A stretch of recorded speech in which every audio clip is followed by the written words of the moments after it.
যা মনে আসে তাই বলবেন, বলে দিলেন জঙ্গি যোগাযোগ। পরিষ্কার আমরা শুভেন্দু অধিকারীকে বলছি, হয় এর প্রমাণ দিন, নইলে 48 ঘন্টার মধ্যে হাঁটু গেড়ে বসে ক্ষমা চান, হাঁটু গেড়ে বসে ক্ষমা চান। যে কুণাল ঘোষ বলেছেন দাদাকে হাঁটু গেড়ে ক্ষমা চাওয়াবেন, সেই কুণাল ঘোষকে আমি বলছি তার না হাঁটু গেড়ে ক্ষমা চাওয়ার অবস্থা হয়ে বসে। মাননীয় এই যে গুন্ডারা পোষা, তারা আজকে কিভাবে হুমকি দিতে পারে, কিভাবে আজকে বলতে পারে যে আজ শুভেন্দু অধিকারী দাদাকে যে আপনার রাস্তায় বেরোনো বন্ধ হয়ে যাবে, আপনি যা করছেন, আপনি যে এত লড়াই করছেন, আপনি যদি সংখ্যালঘুরা আজকে যদি রাস্তায় নামে তাহলে আপনি রাস্তায় ভয়ে বেরোতে পারবেন তো? বেরোতে পারবেন না। আমি একজন হিন্দু হয়ে বলছি, তিনি হিন্দুদের নেতা, আমাদের শুভেন্দু দাদা সনাতনী সমাজের রক্ষক। আজকে আমাদের সকল হিন্দুরা খেপে যায়, সকল হিন্দুরা যদি রাস্তায় নামে, তাহলে মাননীয় নবান্নে সেই চেয়ারটা রক্ষা করতে পারবেন তো?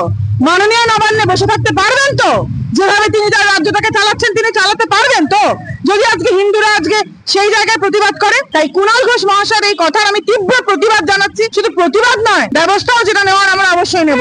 আমাদের শুভেন্দু দাদা তিনি আজকে হিন্দু ঐক্যের জন্য আজকে লড়াই করছেন। আজকে একমাত্র বিরোধী দলনেতা শুভেন্দু অধিকারী মহাশয় তিনি আজকে যে লড়াইটা করছেন পশ্চিমবঙ্গের বুকে দাঁড়িয়ে, যার জন্য তার উপর কতটা প্রাণহানির আশঙ্কা আছে সেটা আমরা সকলেই জানি। এবং যারা আজকে আমরা পশ্চিমবঙ্গে দাঁড়িয়ে শাসকের চোখে চোখ রেখে কথাটা বলতে পারি, বা আমরা যারা ডাইরেক্ট শাসকের বিরুদ্ধে লড়ছি, তথা আমরা যারা অপোজিশন পার্টি করছি, তাদের কি অবস্থা সেটা আমরা সকলেই জানি। সেই একভাবে সেই সকল হিন্দুদের ঐক্যবদ্ধ করার জন্য শুভেন্দু দাদা লড়াই। আর এই লড়াই থামিয়ে দেওয়ার জন্য যে কুণাল ঘোষ বলেছেন দাদাকে হাঁটু গেড়ে ক্ষমা চাওয়াবেন, সেই কুণাল ঘোষকে আমি বলছি তার না হাঁটু গেড়ে ক্ষমা চাওয়ার অবস্থা হয়ে বসে। কুণাল ঘোষ মহাশয়ের এতটা যোগ্যতা এখনো হয়ে যায়নি যে আমাদের বিরোধী দলনেতা সবচেয়ে কম্পিটেন্ট, যিনি আমাদের মাননীয় শুভেন্দু অধিকারী আমাদের আদরণীয় দাদা, তার কম্পিটেন্সি নিয়ে তিনি প্রশ্ন তুলবেন বা তার জঙ্গিদের সঙ্গে কি যোগ আছে, যেখানে মাননীয় কুণাল ঘোষের সরকারি তিনি নিজেই বলতেন সারদা নারদা নিয়ে যিনি বারবার করে মাননীয় আমাদের আজকে মুখ্যমন্ত্রী মহাশয়কে বারবার করে তদন্ত করার কথা বলতেন এবং বলতেন যে তার জেল হওয়া উচিত। সেই কুণাল ঘোষ মহাশয় আজকে জেল থেকে বেরিয়ে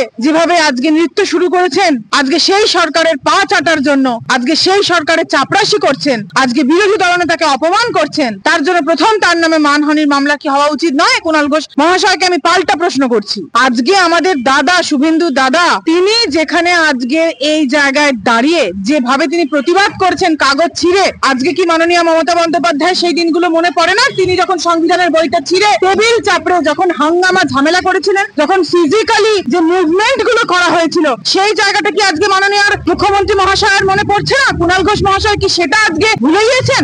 আজকে আমাদের শুভেন্দু দাদা আজকে মানুষের জনপ্রতিনিধি হিসাবে তিনি যে কাগজটা ছিঁড়েছেন সেটা তার ক্ষোভের বহিঃপ্রকাশ, তার জন্য তাকে সাসপেনশন করা হয়েছে, তার আমি তীব্র প্রতিবাদ জানাচ্ছি।